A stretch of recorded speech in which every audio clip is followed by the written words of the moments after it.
He is, of course, the new Formula One world champion, and this is how he did it. Look at this. Jenson crosses the line, takes the checkered flag. Button at the inside there. Beautiful move. Awesome drive.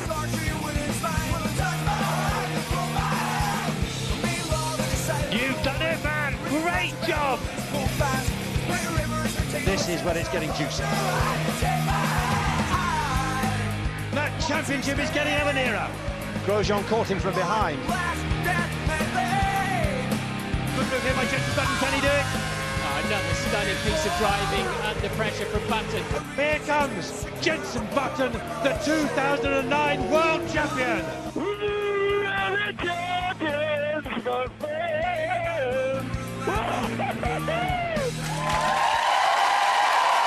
Please welcome world champion Jenson Button.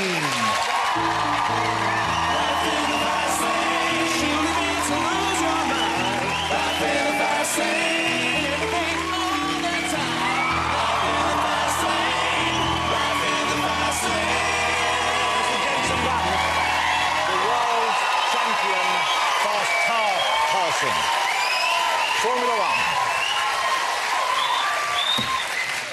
Well, congratulations. Finally, you achieve it. And I know it's been a long time coming because you've been close, but to finally pull it off, what a great feeling. Yeah, it's not bad, is it?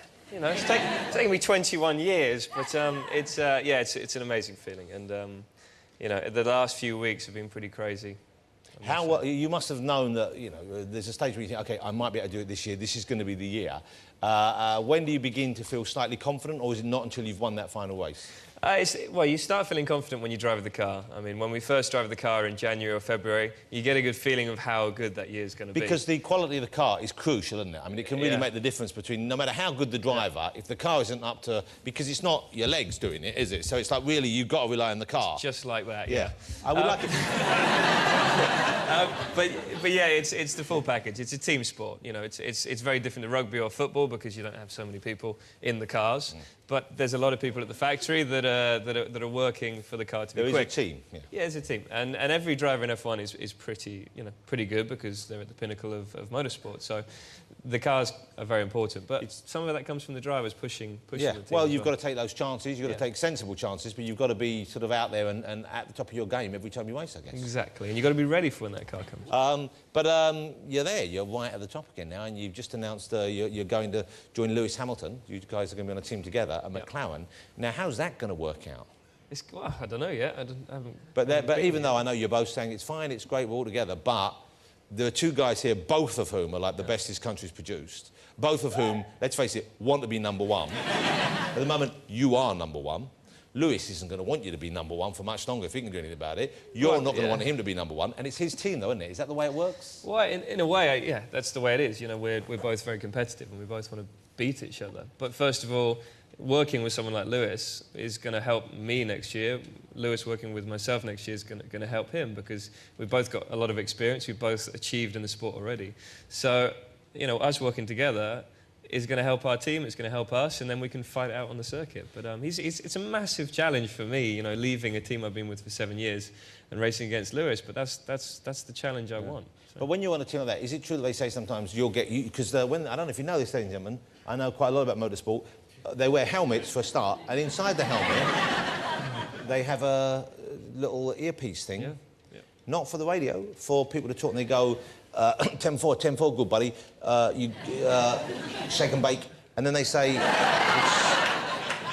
Just like that, yeah, exactly. But then do they say, let Lewis go to the front, over? No, that would be team orders, and that's illegal. So you're not allowed to do that? You're not allowed to do that? No. Flavio, you're not allowed to do that? Off the track, Jenson Button, it took you a few times to pass your driving test, didn't it? A few. How many times? Well, on what time? Once. It took me once. You didn't pass the first time? No, second time. Well, that's 2 times. Once before I passed it. OK, that's twice still, though, isn't it? How many different ways can we say you didn't pass it first time? What did you fail on the first time you took your test? Going for a gap that wasn't there. Oh, there you go. That's the racing mentality. not so bad. So is that what he said? He said you went. So what? Cheat. Were you cheat and you were trying to overtake someone? Or? I was going for this little gap, the parked cars. You've got to give way to the cars coming the other way. So it really was just. And, you were and just the keen. lady coming the other way went up the curb. So basically, it was her fault. What kind of gap was that? There's got room There for was one an car. inch either side. So you would have made it. So you must have good, what they call, I mean, it's temporal spatial awareness. Yes, exactly. So you would have been a judge at the Peripheral time. vision. And... Where she, probably the lady, wasn't. Yeah. Which one? So I'm starting to do some more and more fitness this time of the year. Well, hold it, what's going on here? I'm going to be asking you some questions. Well, I thought I'd just... Bigging yourself up a bit there. Well, no. Can you believe that? A bloke sits there and goes, yeah, well, anyway, I'm working out. Well, I was coming to something.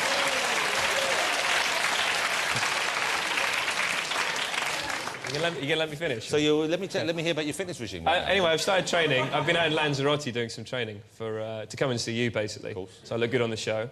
And I'm doing a few triathlons next year, and I was wondering if you wanted to... you know what? I would like the idea. Come along and take part. Hold it. How far do you have to swim in the triathlon? 1.5 Ks. What's that mean? It's not far. It's not even a mile. What's that in English? Not even a mile. Right. And is it cold where you swim? No, it's lovely and warm. Where will this Jacuzzi. be?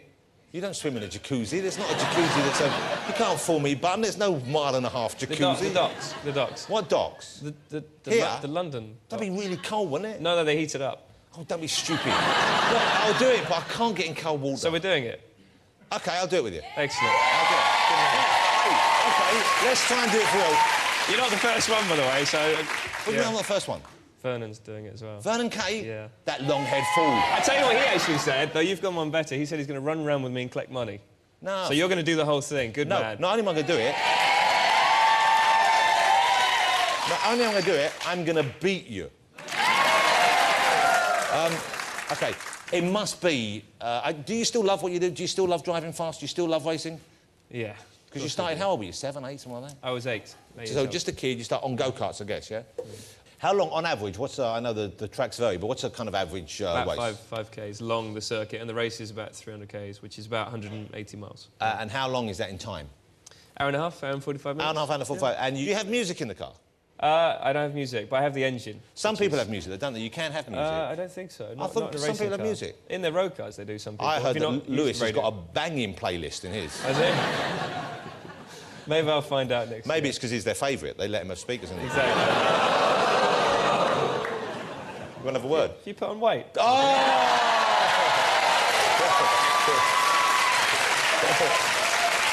Well, to which I must answer, yes, solidly for the last 20 years. I was only playing. You look lovely. God bless you. Here's the thing, which I think we should clear up here, because it's a glamorous sport, racing driving. There's something about it. There's money involved, there are glamorous locations. It's dangerous, and that is in itself quite exciting. You know, in the history of racing, we've thought of any number of stars who kind of have a playboy image, you know. James Hunt, of course. Here's James Hunt. If that doesn't spell playboy for you right there, I don't know what does. God bless him. And you live in Monaco, which is where you race sometimes as well. Your girlfriend is a beautiful young woman. She's a model as well, I believe. Yes, she is. You do seem to fit the kind of bill of the playboy, but you wouldn't want people to describe you as that, would you? No. Well, God bless you for coming. Ladies and gentlemen, but that happens, doesn't it? So why It do does, people say and- that to you? They say... I didn't help the situation in the you start were of my a bit career. wilder years ago, weren't Well, you? it's you know, you're 20 years old, it's pretty exciting becoming a Formula 1 driver. And when you're a kid, you don't think of all the stuff from on the outside, you think about the racing. Yeah. But when you get there, it's a big shock. And I've definitely made some mistakes in my career, in the early part of my career. And you could possibly have called me a playboy, maybe. But now, no, definitely not. You know, I've realised my mistakes, and you know, my racing is the most important thing. More focused now on that. I've got a beautiful girlfriend, so I don't know what playboy means. I've been asking many people, what does it actually mean? I guess if you were playing the field more and you weren't with one person, then it would be easier to say, oh, he's a playboy because he likes going out and partying and so on. But if you're in a relationship, I guess you're not, you know. I have enjoyed myself since the last race. I have been out now. I would hope so. What have you done, apart from all the working out? Well, I've had a couple of... I've had fun. A couple of fun evenings with friends and family, with the parents and Scrabble sisters. into the early hours? Did Scrabble. Yes, I love Scrabble. I love Scrabble too. A friend of mine had a great idea to make Formula 1 even more exciting. Can I share this? Danny Baker, who's a genius broadcaster, he had a great idea that the final lap should be on foot. I I agree. That's a pretty good idea, isn't it? I agree. Imagine that. I'd go one further, with whips. And shields, like Ben-Hur. Hey, make the cars like Ben-Hur. Get out of it, Lewis. Yeah. Hey, yeah. Let's do that. Do you ever do... Did you not see me in Monaco? I didn't see Monaco. No, but Monaco's a tough course, isn't No, it? you did after the race. No. I won the race and I drove around and parked in the wrong place. I had Prince Albert waiting for me on the start line and the family, and I parked in the wrong place and had to run down the start and finish line. So, yes, It's I'm the up same for thing. that. He got the idea from me. He didn't get the idea from you. Stop bigging yourself up, playing. I wish you the best of luck for next season. I want you to win again. I hope you do. I know you got the talent, certainly. Let's hope the cars go your way as well. And I think I'm going to try and come down and see you perform live. I did invite you this year as well. Yeah, but, you know, I couldn't come. It was a family thing that weekend. I genuinely got the invite and I wanted to come. I hope No, you got don't the worry, you message don't need back. to make an excuse. I know I don't. I was busy working out for my triathlon with Vernon Kay and Chad. Sit down, let's say goodbye, Polly. Ladies and gentlemen, world champion, how good does that sound? Jenson Button! That was awesome. Thank you. Thank you. Mr. Jenson Button. Thank you.